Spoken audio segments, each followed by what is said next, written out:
Welcome to my channel. This is Two Legs Better, and I have to say this is my real show. Okay, this is my real passion and my real expertise, and that is negotiation psychology. And in today's episode, I'm just getting it started. I have been trying to plan this and get started for a while, but hopefully this is a great beginning for this. Part of this is because I feel this is really a very, very important time for people to understand the importance of a negotiation mental model. What I mean by that is, let's say if you look around the world is in turmoil right now. There are so many things going on, and people really, a lot of rules are thrown out of the window, and people, it's a jungle out there. It's really a jungle out there. The bullies on the block, the cheaters, the deceivers, the stealers, and everything is out there.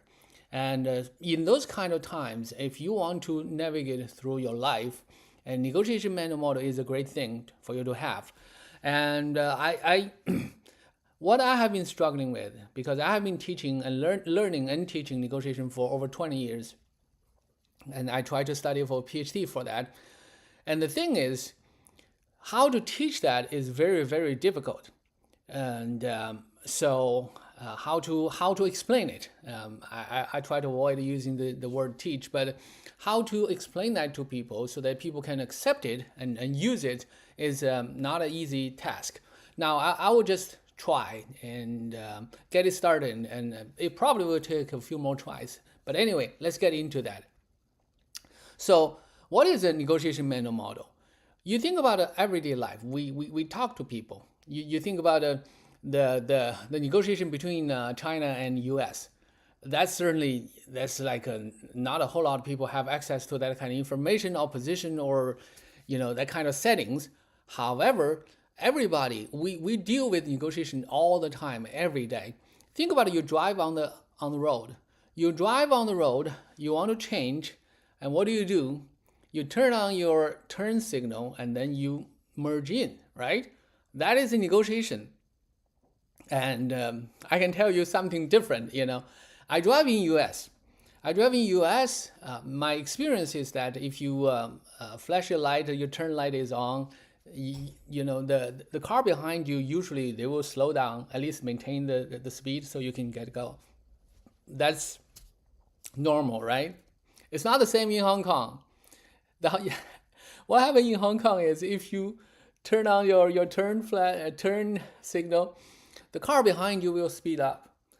So what I learned to do is I turn immediately after I turn on the light, so that the car behind me on the other side of the lane cannot speed out and block my merge.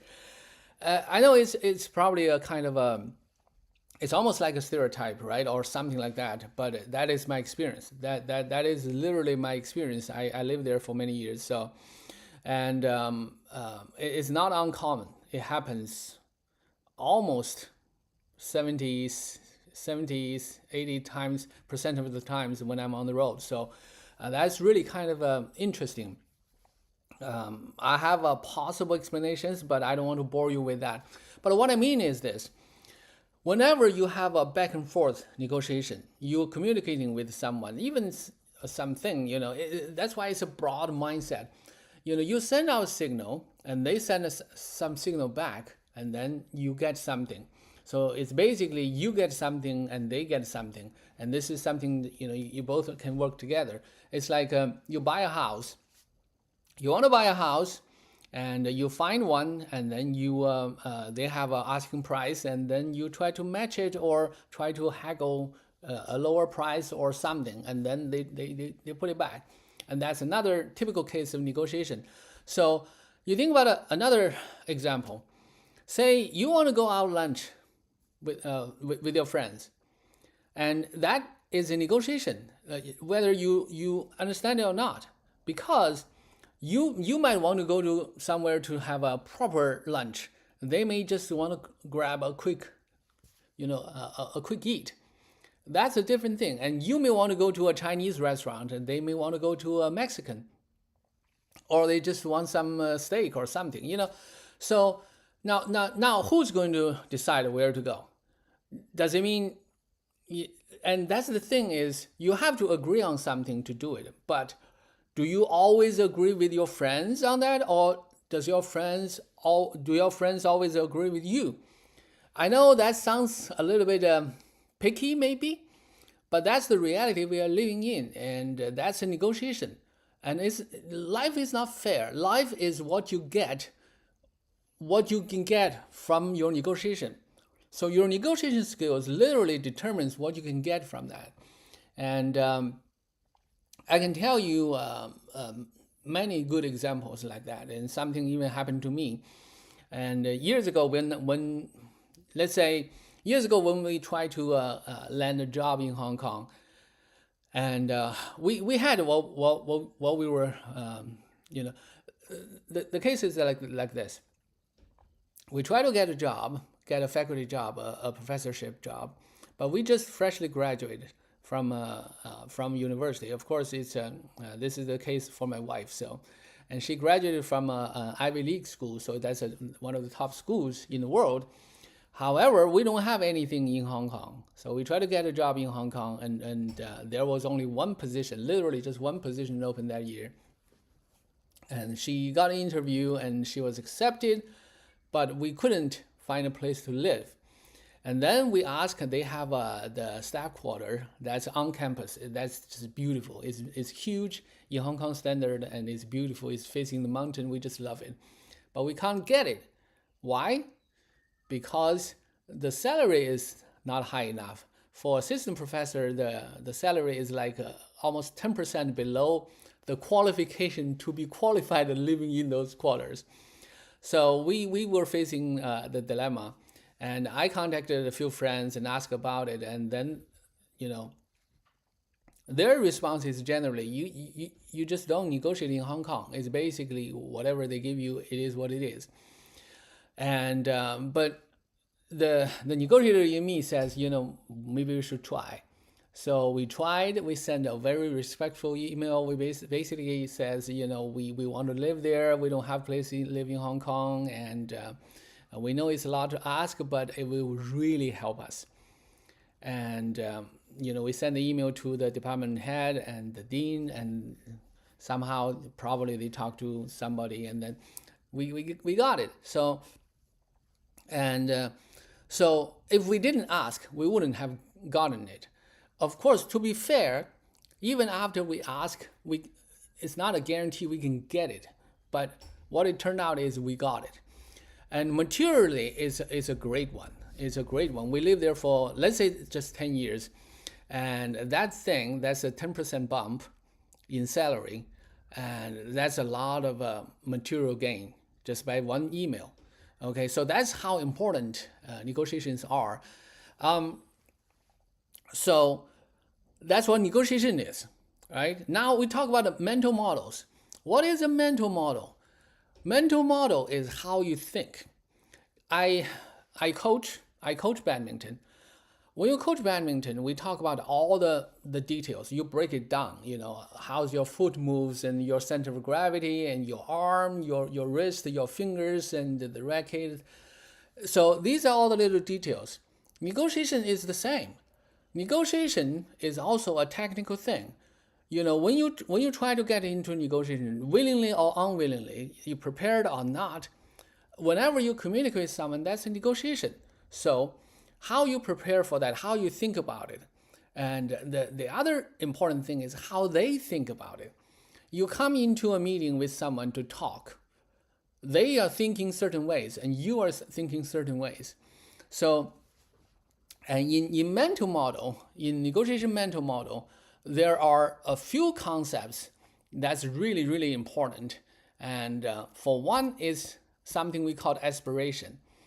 Aspiration is what you want to achieve. If everything is perfect, everything is according to plan, what would you get? That's aspirations. Okay? So aspirations is the ideal situation. If everybody loves you and all the things are there. And what do you get? That is your aspirations. So that's the highest of the highs. That's your dream. That's perfect. That's perfection. And you would say, you probably would agree, is that perfection is a dream. It's never going to be achieved. And that's good, because that's how you should be thinking about. But if you don't aspire, you're never going to get it. If you open with something less than your aspiration, you're never going to get there, right? So now that's aspiration. But aspiration is only part of the model here, or part of the deal here. The other part of the deal is a bottom line. The bottom line is the lowest of the lows. The one you can't go lower than that. The lowest of the lows. You think about, say, a house. You want to sell your house, okay? So you consider the market, you think, okay, the house, based on my input and everything, the market and everything, I think my aspiration is I want to sell it for $1 million. Okay, so because on the market, all the houses exactly like mine, and the highest one is 1 million, or maybe 95 million, 99 million, and I want to sell more, 0.99, and I want to sell for 1 million, right? So you want to be higher than the current high. So that's a good aspiration, actually. But then you also need to have a bottom line. You say, oh yeah, but I do need to sell it. Say, 3 months, 6 months or something. I do need to sell it. And what's the lowest? What if the market is going down and it's not as good as I thought, and nobody wants to buy my house? What is the bottom line? You could say, okay, 900,000 or 800,000. So now you have a range. Now you have a aspiration and the bottom line. So that's the highest points and the lowest points of your negotiation mental model. So you have a high, you have a low.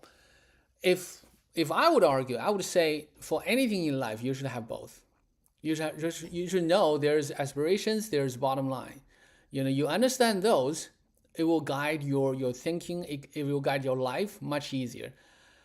The more important part, however, is that you got to understand other people have that too. Why? Because a lot of times we, for normal human beings, for the rational human beings, or for the reasonable human beings, we sabotage ourselves. What do I mean by that? Say you want to sell your house, your aspiration is $1 million, your bottom line is 800,000. How much would you ask for it? How much would you ask for your house? Would you say 1 million? Would you say, what do you think is the fair price for your house? You probably think it's 900,000. I mean, that makes sense. If the expected value, if your expected sales is 900,000, and your aspiration is 1 million, and that makes sense. But if your expected value is 900,000, your aspiration is also 900,000, that doesn't make sense, right? Because you want more than what you think reasonably you can get, and that is normal. However, even if you think, because remember, the question for aspiration is, what if everything is perfect? How much would you get? Or what would you get for what you're selling, right? And that's 1 million. But you as a reasonable person, you say, I know my house is not perfect. There's some leaking, some other things, and some other imperfections. So I don't think asking for 1 million is fair. So I would ask for 950, and somebody give me a lower price, and then I will go to 900,000, and that's a fair price. That's my expectation all along. Now, you may think you are reasonable, but you are sabotaging yourself because you prematurely give a concession of 50,000 already. Because if your aspiration, your true aspiration is 1 million, you're asking for 950,000. You're already lower than your aspiration, right? So, but that's something everybody does, almost everybody, unless you're a true narcissistic person, you believe you're the best of everything, right? So, but that's aspiration. Now, then there's your bottom line. Your bottom line would be, oh yeah, if everything is worse, what I can take, the worst I can take, and that's 800,000, okay? Now, if you truly think that way, you're rational, you're a normal human being, but you're going to be a loser in negotiation. Why? Because your bottom line is not only determined by your own expectation, but also by your buyers. Now you think about your buyers here. If you're selling the house and then your buyer is coming out, I would expect your buyer probably have a similar evaluation of the value of your house, say 900,000, right? They think, okay, 900,000, that sounds nice. That's like the expected value of the house. But they have an aspiration, right? Their aspiration would be, wow, for a house this nice, they probably wouldn't go lower than 850,000, right? And then of course they have a bottom line. They say, oh yeah, if I pay over $1 million, that would be too much. And 950,000, even that might be a little bit too high or something, right? So the thing is, that is what they are thinking. So your bottom line should be consistent with their aspiration. If your bottom line is too low, below their aspiration, you are kind of failing there, okay? So that is just how you think about a negotiation. There are lots of nuances to that, and how people do that, and other factors, the power, personalities, communication, emotions, trust, a lot of things gets involved. So for the first episode here, I'll just throw out these concepts and telling you how significant, how important the mental models are for negotiations. If you possess that, if you learn that, you come back to my podcast and we'll talk more about this. And I will try to find a way to help you incorporate the negotiation mental model into your own thinking. And that certainly should help you communicating better. Okay, like in this case, if you have a house you want to sell and your aspiration is 1 million, what do? You ask for 1 million, okay? Then you would say, oh yeah, well, what if it's too high? Nobody would come and take a look. No, people will come and take a look. They may think it's too high, but if they think it's a good house, it's a valuable house, they're going to come and take a look. And then you see what they can give you, okay? Let's say you ask for 1 million and nobody comes for, say, a month or something. Then you'll probably be asking for too much. Then you can lower that, right? But without that step, and consider the opposite. Let's say you put out 900,000 for your house. Within a week, you have a few people coming in to see, and then immediately somebody say, okay, I'll buy it. I won't even haggle. 900,000 is the fair price. I'm going to buy it. How does that make you feel? At that point, you knew you asked for too little. You could have asked for more and still get it, right? So there are so many nuances in negotiations. And in this episode, I just want to try to convince you this is important and this is useful. And there are a lot of psychology into that. And we will discuss a lot of things like, say, Donald Trump. Donald Trump is a very interesting figure, and his negotiation style is worth discussing, and in the current times, and a lot of the concepts. And then there are other people say, if you are interested in negotiation, you might have heard of the book called Getting to Yes by Roger Fisher and William Murray from Harvard. It's the classic in negotiation. It's a great book. I loved that book. I use that book a lot in my own teaching. However, there are certain things it's not true in the book anymore, and I will discuss that next time. So And this will be it for the first episode of the series. And hopefully, I'm going to, I want to bring more coming on. And if you have any questions or comments or feedbacks, then please leave them so I can incorporate them into my future episodes. And for now, that's it. And I'm 2 legs better. And please visit my website and subscribe and come back.